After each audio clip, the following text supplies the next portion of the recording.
Salut amis bidouilleurs et bidouilleuses. Pour commencer, on va donner un chiffre. 100 000. C'est le trafic sur Internet au premier semestre 2017. 100 000 mais 100 000 quoi? Pétaoctets. Par mois. Donc, grosso modo, il circule environ 100 milliards de gigaoctets par mois sur Internet. Un autre chiffre compatible avec les anecdotes de dîner mondain, c'est le trafic entrant du pays. Autrement dit, c'est la taille de la connexion de la France. En cumulé en 2016, c'est environ 8,3 terabits par seconde. Mais l'ARCEP dit que grosso modo, on a une connexion de 20,3 terabits par seconde maximale. Il y a à peu près 3,8 milliards d'internautes dans le monde, soit la moitié de la population mondiale. Les amis, oui, aujourd'hui, on va parler d'Internet.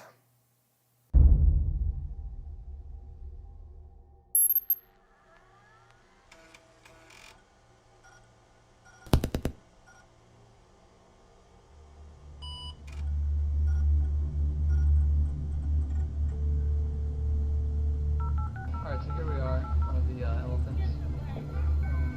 Cool. What these guys say.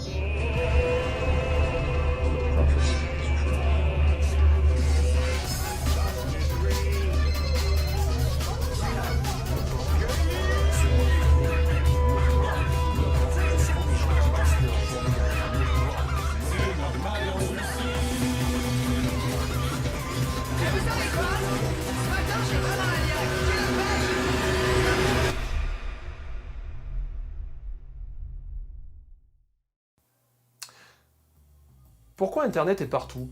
Oui, pourquoi Internet c'est partout? On aurait très bien pu imaginer qu'il y ait plusieurs réseaux concurrents. On peut prendre l'exemple du téléphone, À l'époque, appeler dans un autre pays coûtait et coûte encore un bras. Et chaque opérateur garde jalousement son territoire. Et là on a un truc global, qui fonctionne de partout pareil, où ça ne coûte pas plus cher d'envoyer un message au Japon que chez son voisin. Pour répondre à ça, je vais devoir faire un petit peu d'histoire et un petit peu de technique, mais rassurez-vous, je vais rester simple. Nous sommes dans les années 60. Aux États-Unis. Oui, je rajoute ça maintenant au montage parce que je viens de me rendre compte que j'ai pas dit ça une seule fois dans la vidéo. Voilà, là ça fait un peu plus années 60. Par contre, ça, c'est un anachronisme. Bon, vous vous en doutez, à l'époque, le monde informatique était complètement différent. La taille des ordinateurs variait d'une pièce à ce qu'on appelait des mini-ordinateurs, qui faisaient la taille d'un frigo. D'ailleurs, ça me fait bien marrer, parce que du coup, le PC, l'ordinateur personnel, on appelait ça un micro-ordinateur, tellement que c'était petit. Donc un smartphone, c'est quoi? C'est un nano-ordinateur? Les mini-ordinateurs coûtaient dans les 100 000 $. De l'époque. C'est donc des véritables fortunes. Forcément, le matériel fabriqué par des entreprises comme Tech ou IBM n'était pas à la portée de tous. L'informatique intéresse alors deux types de clients, l'armée et les universités. Et le truc, c'est qu'ils travaillent souvent ensemble. La raison à ça est relativement simple, c'est qu'il y a un truc qui s'appelle la guerre froide à l'époque, et donc ça favorise un petit peu la collaboration entre l'armée et l'université, vous voyez? Les entreprises informatiques vivent grâce au financement de l'armée. Armée qui est très exigeante, mais qui permet de développer l'informatique à un rythme soutenu. À l'époque, le marché informatique grand public était inexistant. Avoir un ordinateur à l'époque, c'était un petit peu comme si vous voulez avoir un microscope à balayage électronique dans le salon. Ça fait peut-être rêver 1% d'entre vous, mais pour les autres, ils en ont rien à foutre. Dans les universités, on développe le matériel et les applications informatiques. Vu qu'il y a à peu près tout à inventer, ça représente pas mal de boulot. Par exemple, Unix, ancêtre commun de Linux et de macOS, voit sa première version sortir en 1969. Au passage, si vous êtes un individu normal, c'est-à-dire que vous n'avez pas de Windows Phone, le truc que vous avez entre les mains tourne avec un système d'exploitation inventé il y a 50 ans. Un autre truc, c'est les réseaux. Toutes les universités disposent d'ordinateurs, mais ils sont tous de modèles et de marques différents. Vu que ça coûte un bras, on parle alors de développer le temps partagé. L'idée d'accéder à l'ordinateur via des postes, des terminaux, pour pouvoir travailler dessus à plusieurs et ainsi partager le temps d'utilisation. Le temps partagé est une véritable révolution. L'accès aux ordinateurs est plus souple, chaque chercheur peut avoir accès à un terminal, enregistrer son travail et le mettre en file d'attente. Le tout est géré dynamiquement par l'ordinateur. On peut aussi noter au passage que c'est grâce aux terminaux qu'on va commencer à avoir l'idée de l'ordinateur personnel. On se pose donc la question, et si on partageait aussi les ordinateurs entre eux? En reliant les ordinateurs en réseau, on pourrait partager le travail entre plusieurs universités, s'envoyer des programmes et éviter les doublons.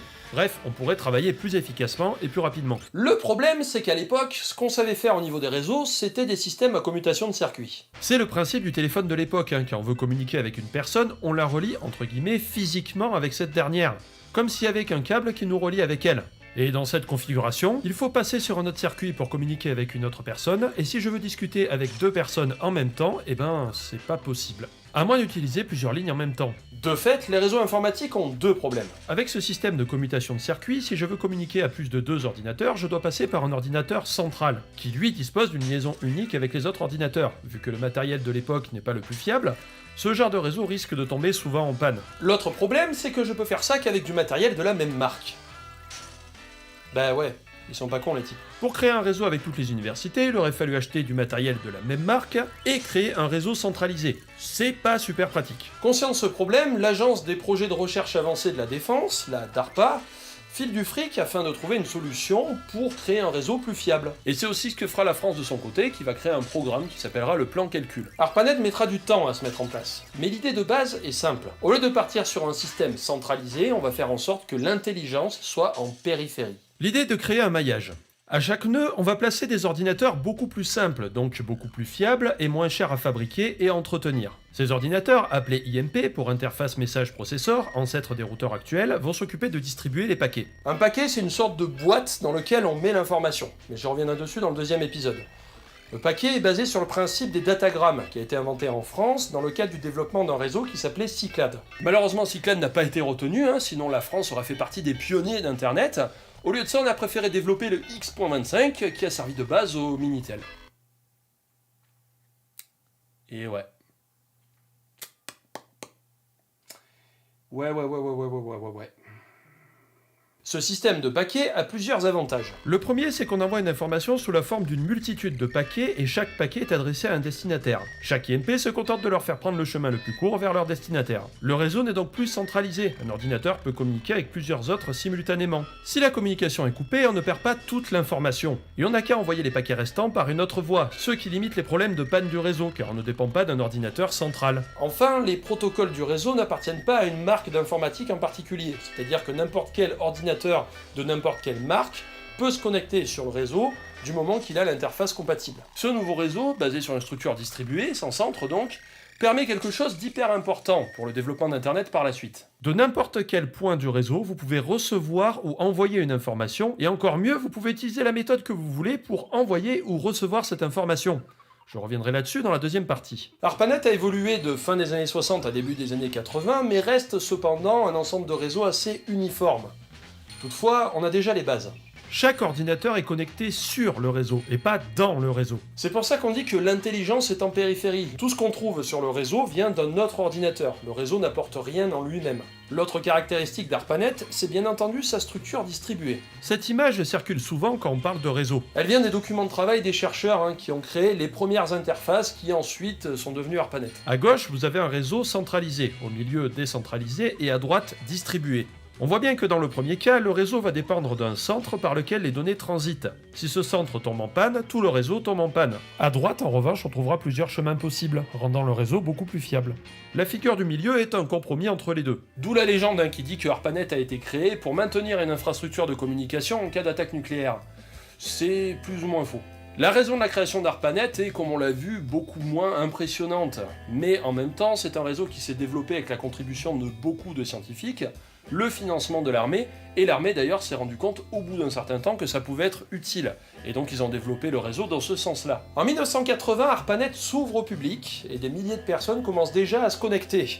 En 1983 est mis au point le protocole TCP/IP, et là les amis, c'est le début d'Internet.